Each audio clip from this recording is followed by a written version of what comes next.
In a hidden valley filled with chirping birds and babbling brooks lived a family of musical mice.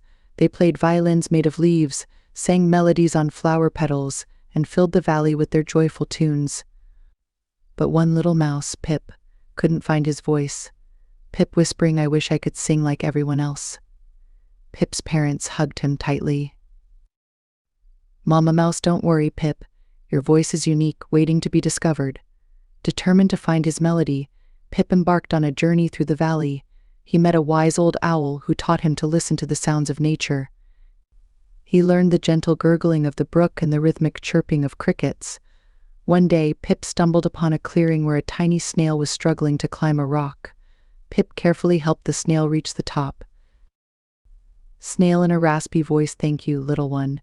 You have a kind heart." Pip, "I wish I had a kind voice too." Snail smiling, "Don't worry, little mouse. Every voice, big or small, has its own special song." Inspired by the snail's words, Pip sat beside the brook and started to hum a melody. It was a soft, gentle tune, reflecting the sounds of the valley he had learned to appreciate. As Pip sang, the other mice stopped playing and listened in awe. Pip's voice, though different from theirs, was full of warmth and kindness, and it blended beautifully with the sounds of the valley. From that day on, Pip no longer felt sad. He had found his own unique melody, a song that filled the valley with a different kind of joy, reminding everyone that every voice, no matter how small, can create beautiful music